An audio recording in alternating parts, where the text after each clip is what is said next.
शंकर पर जल चढ़ाने का जो भाव वर्णित किया जाता है कि हम शंकर को मंदिर में जाकर जल चढ़ाते हैं तो खड़े खड़े चढ़ाएं कि बैठकर चढ़ाएं। बहुत ध्यान देना साहब।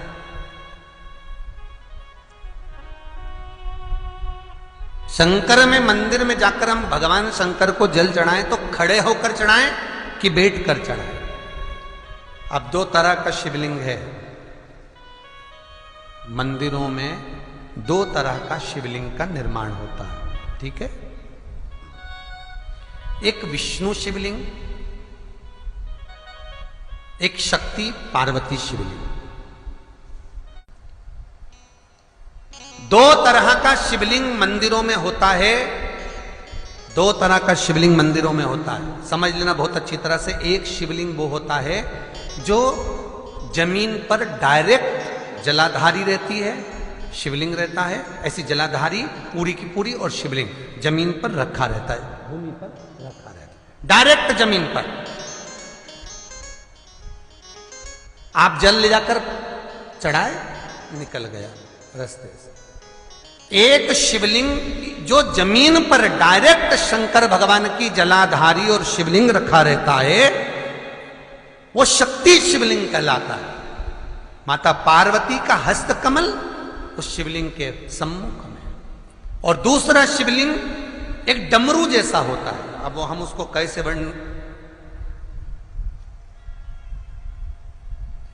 एक डमरू शिवलिंग होता है, ऐसा उसका स्टैंड होता है, ऐसा स्टैंड होता है, नीचे शिवलिंग रखने की जगह होती, फिर ऐसा होता है, फिर उसके ऊपर इस तरह शिवलिंग रखा होता है। देख, दर्शन करें आप लोगों ने।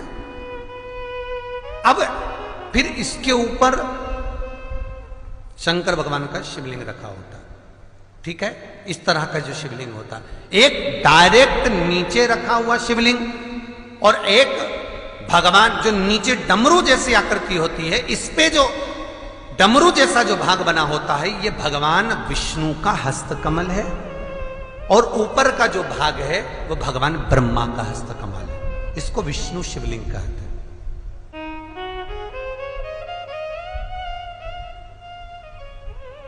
इसको हरीश्वर महादेव भी कहा जाता है। कौन सा महादेव कहते हैं? हरि सर्वेश्वर महादेव। हरीश्वर महादेव भी कहते हैं, हरि सर्वेश्वर भी कहते हैं। तो डमरू जैसा जो शिवलिंग का निर्माण हुआ है मंदिर में, अगर शिवलिंग ऊंचा है, शिवलिंग थोड़ी सी हाइट पर है, ऊंचाई पर है, और डमरू जैसा भाग फिर उसके ऊपर जलाधारी के बाद शिवलिंग निर्माण किया गया है, तो वो विष्णु शिवलिंग कहलाएगा, वो हरीश्वर शिवलिंग कहलाएगा, वो हरिवंश शिवलिंग कहलाएगा, हरीश्वर कहलाएगा। और जो डायरेक्ट सीधे जो रखा हुआ है, 12 ज्योतिर्लिंग के अगर आप दर्शन करेंगे तो कहीं पर भी आपको विष्णु शिवलिंग नहीं मिलेगा, केवल एक नागेश्वर को छोड़कर। कहां पर छोड़कर? जम के बोलिए, केवल एक नागेश्वर।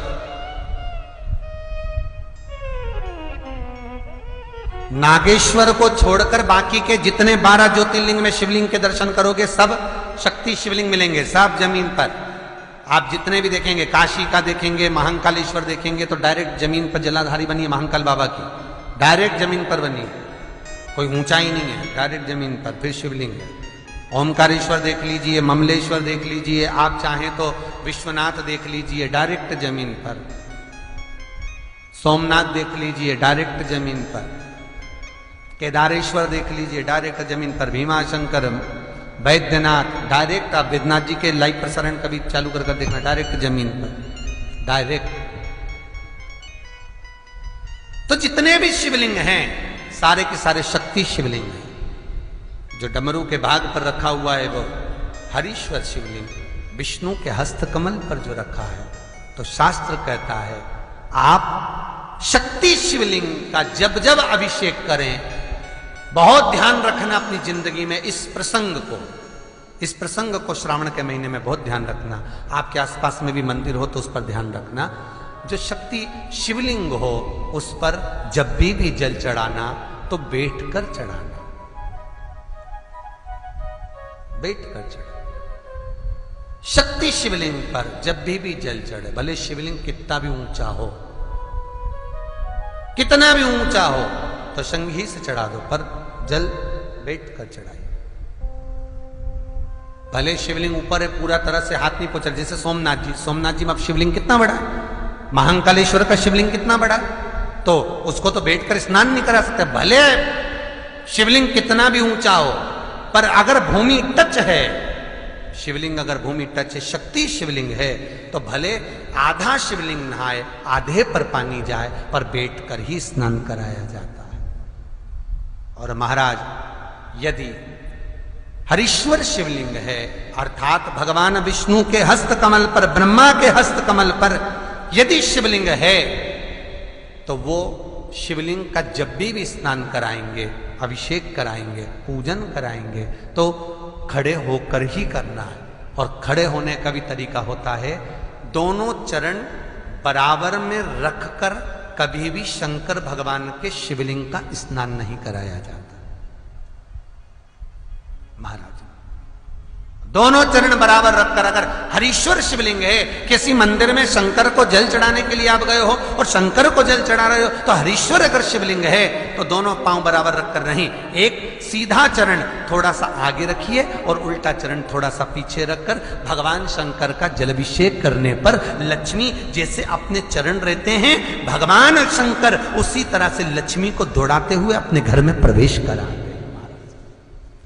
लक्ष्मी भागती हुई, अगर जो पुष्टि मार्ग से जुड़े होंगे, जो भगवान ठाकुर जी की सेवा करते हैं, पुष्टि मार्ग से जुड़े हों, श्रीमद वल्लभाचार्य जी से, वल्लभ कुल बालकों से जिनका ब्रह्म संबंध हुआ है, ऐसे अगर जीव हैं, वैष्णव जीव हैं, तो वो दर्शन करते होंगे ठाकुर जी, यमुना जी और महाप्रभु जी का।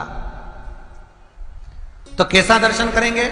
श्रीनाथ जी का दर्शन करेंगे तो दोनों पांव श्री जी बाबा के, मेरे ठाकुर जी के बराबर पर है, नाथ द्वारा वाले श्री जी बाबा के, गोवर्धन नाथ जी के दोनों पांव चरण बराबर। श्रीमद वल्लभाचार्य जी का दर्शन करेंगे तो दोनों चरण बराबर के फोटो में मिलेंगे। पर यमुना जी का अगर आप दर्शन करेंगे, पटरानी यमुना जी का जब दर्शन करेंगे, तो यमुना जी का चित्र का दर्शन करेंगे, तो यमुना हमेशा एक पांव यमुना जी का आगे मिलता है। क्यों? जो वैष्णव ठाकुर का दर्शन करे, श्रीमद वल्लभाचार्य जी के अनुसार भगवत चर्चा करे, उसके यहाँ यमुना भक्ति निरंतर प्रवेश करती जाए, इसलिए भागता हुआ चरण, दौड़ता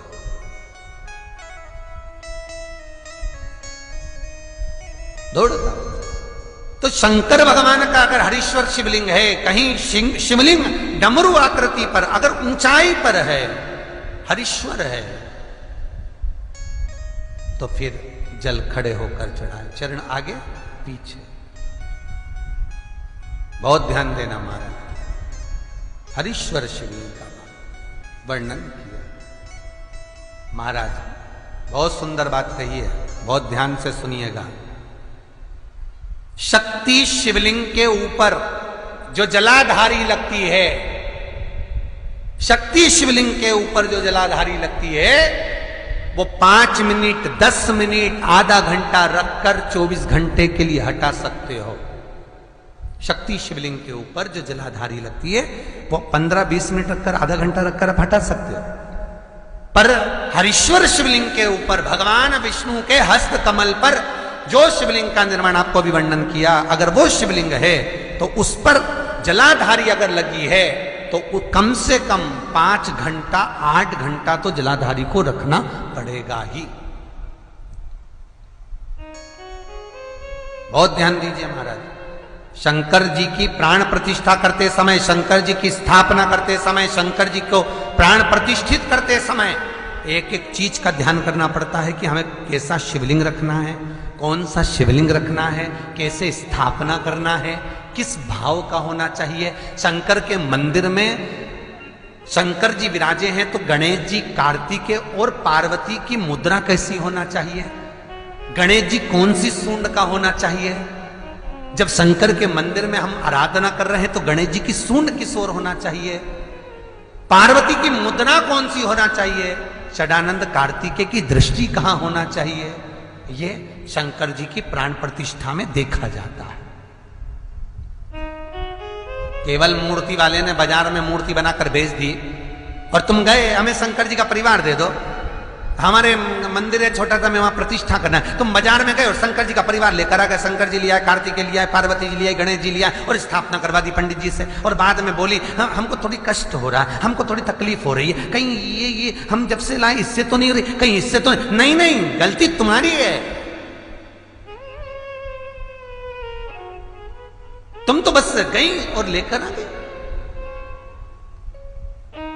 यहां तक शिव महापुराण की कथा कहती है कि तुम्हारे घर की मूर्ति जितनी पुरानी होती है उतना सुख देती है। आपको पहले भी कथा में कहा, दिया और मूर्त पुरानी होगी चलेगी।